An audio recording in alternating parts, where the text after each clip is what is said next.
In this section, we'll try and answer some of your questions about what it's like to go to Download Festival, things we recommend, and things to avoid. This week, the weather. Now, it's always a hot topic of conversation at Download Festival. What is the weather going to be like? Because it seems to have its own microclimate at Donington Circuit. It is a very flat area because you've got the East Midlands Airport right next door because obviously they need a flat area to land their planes, and so it's very windy, and you forget that sometimes because when it's dry, I don't know if it was 2017 when it was absolutely bone dry, baking heat, it was like a dust bowl. Absolutely. And typically, obviously, as we record this is supposed to be the weekend of Download 2021. Looking out the window, the sun is fucking out. It's dry. It's warm, and all perfect download weather. It is, and you know what? Fuck the weather. Honestly, it's just typical. But no, you're absolutely right. Like, I mean, in the previous years, 18 and 17, it was really hot, and to sort of combat that heat, you need to obviously you need your sunscreen. Yeah, always take sunscreen. Always take sunscreen. Even if you predicted weather to say it's going to rain, take sunscreen. This is it. You can't trust the weather forecast at all. Absolutely not. It's rubbish. Like you said, it's got its own microclimate. So when you see the weather forecast saying, "Oh, it's a few spotted showers around the Midlands area with Leicester and Derbyshire," you know full well that in Donington Park, which is in between Leicester and Derbyshire, it's going to have a fucking monsoon. Yeah, take wellies. Always take wellies. Umbrellas. You know, what do they call them things that keep you dry? The clothes. Waterproofs, there we go. Take your waterproofs. Honestly, we're not joking, because you would be astonished if you've never been to Download before. There are some amazing pictures of Download. The mud at Download is like nothing you've ever seen or trod through in your life, because obviously thousands of people are walking through that mud, and it becomes like a sort of river, a sticky river. A sticky river. Lovely. In 2016, so you know where we in 2016 we camped in Pink Camp, didn't we? We did, and we were on the hill. But if you were actually on the flat down the bottom, it was a river. There was literally a river going through it. There are videos if you look on them online on YouTube to find it, but there's an actual river going through Pink Camp, and it destroyed everyone's crap. It destroyed everything. Floating tents, all sorts. So I mean, the best way to describe preparation for the weather at Download is you've got to prepare for a heat wave and prepare for a tsunami at the same time. You know, there is no in between. Yeah, honestly, it's such a strange thing, because I think 2016 it was literally blistering heat on the Wednesday and Thursday, to the point that someone I was camping near had blisters on his nose because he didn't put any sunscreen on, any protection on his face. And the top of his head. He had blisters. But then come the Friday or the Thursday night, no, it was the Friday, whilst Baby Metal were due to come on, it hammered it down. Proper monsoon, wasn't it?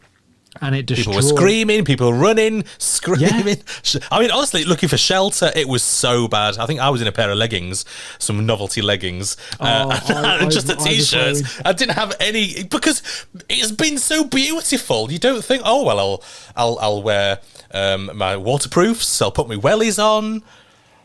What was I wearing? I was wearing those morph suits. Oh yes. Because the theme was superheroes, so I put on a Spider-Man morph suit, and all I had on was wellies underneath, obviously my boxers and that underneath it. I think a t-shirt as well.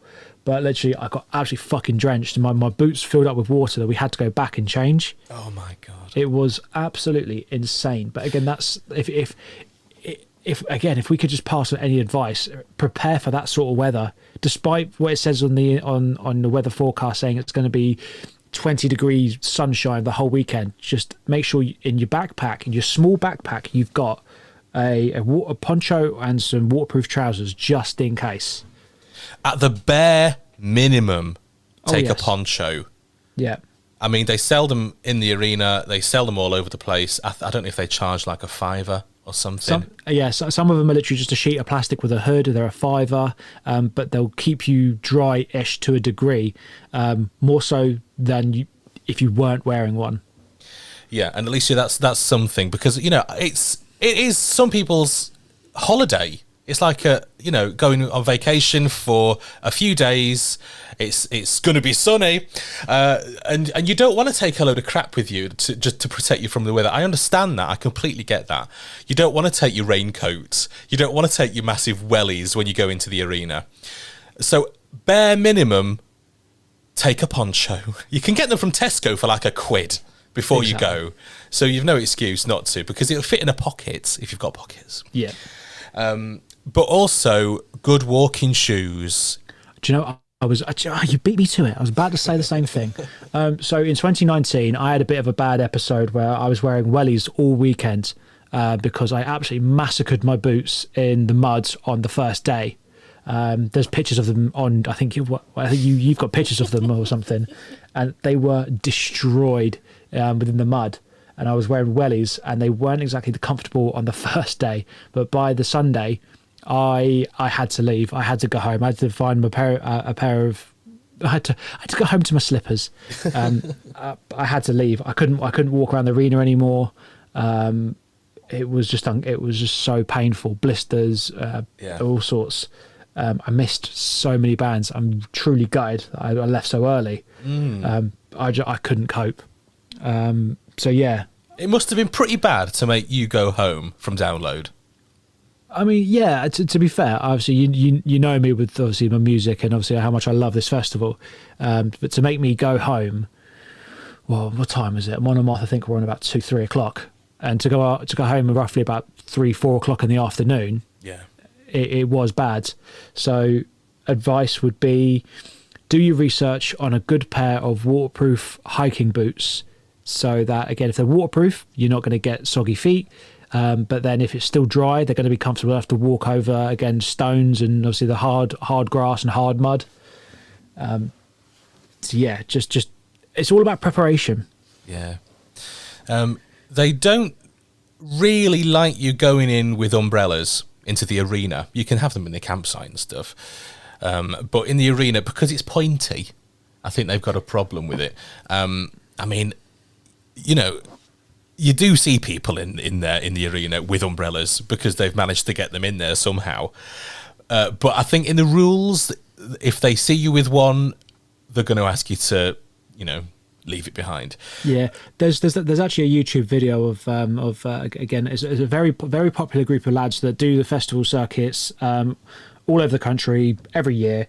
One lad, he spent the first 2 days trying to convince the staff on the gate to let him in with the umbrella. They did on the first 2 days, but come the Sunday, they confiscated it because, again, it's in the rules not to bring it in, so don't bother, in all honesty. If you can find one that's foldable, that can, again, fit in your bag, that can extend and obviously then cover you, then fine. I'm not sure about the rules on those, but, again, the big golf umbrellas with the pointy ends, no.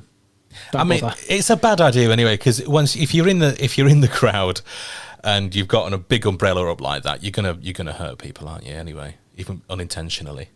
Yeah, because obviously the ends of where the umbrella is, you get that in somebody's eye, it does. It fucking hurts. God, yeah. And that's it, really. You've just got to prepare for everything. It's hard to say. It's hard to be specific with a lot of it because you just say prepare for everything. There isn't a nice sort of, because the weather is so unpredictable. We can't really just say do the obvious. You've got to prepare for everything. It's not like if it was in the middle of July and we're in the middle of a heat wave in the UK, that you can definitely say I won't need my poncho, I won't need my waterproofs, I'll just take tons of sunscreen, and that's fine. But even the likes of Bloodstock, which is the beginning of August, the last time I went was 2018, and just as they were getting on the special guests before Gojira, it hammered with rain. at the beginning of August, which is something you don't usually expect. Yeah. Bloodstock usually is blistering sunshine all week, but you've got to be prepared. What's the latest on Bloodstock? Are they still going ahead? Oh, yes. Yes, that's still going ahead. They've recently announced more bands for their new Blood stage. So they are bands that have come through their Metal of the Masses competition, which is like obviously a battle for the bands. So they've announced a few new bands for that. They've got their very, very small stage, the Jägermeister stage. They've announced a couple of acts for that. But yeah, so far that's still going ahead. That's going to be the full capacity that it usually is, 20,000 people. It's going to be the normal Bloodstock. When's that happening? That's happening in August the 11th to August the 15th. And whereabouts does it happen? Catton Park. That's in Derbyshire. It's not too far away from Download. So it's all, again, most festivals happen in the Midlands. Well, the good festivals anyway. The home of rock music. Exactly. Judas Priest, actually, apparently he lives around they still reside in the Derbyshire, Leicestershire area and live very much around the corner from Catton Park, which is where Bloodstock's held. And they're headlining in August, so... Well, wouldn't you live there if you could? Mate, do you know that new they've got that new estate being built around Donington Park? Oh yeah, haven't they had to curtail some of the campsites because there are houses there or something? Yeah, so what was White Camp... Oh no, actually all the campsites, apart from Gold, Yellow, has all been moved to the other side of the park, so that we're not disturbing the new residents that are going to be living around the area. But yeah, like I said, I was going to say, I'd buy them. Wife wouldn't be happy, being obviously we're right by an airport, but yeah, I would. And a motor racing circuit. I mean, it's not going to be a quiet life, is it? But there will be people that complain. This is a new can of worms. So there's actually people that live near Reading and Leeds Reading Festival, and actually complain about the music and the noise in August. So are you fucking dumb or something? You've just moved to the area where they have the festival every year, and now you complain about the music. Yeah, it's like people who move next door to a pub and complain to the pub about the noise. Oh, speaking of the pub, excuse me. Enjoying yourself. No, yeah, sorry. Yeah, that's been in my hand for 5 minutes. I was waiting for the perfect time, and you mentioned the pubs. I thought, great. Yeah, I've got no sympathy for anybody who complains about noise when they live next to a place that's supposed to have noise. But there we go. So you can tell us your do's and don'ts. You can tell us about something we've missed, or just give us your opinion. Just send us a message about the guide through the socials. Just look for FestPod or at festpod.co.uk. Just click on message and you'll be able to send us a message.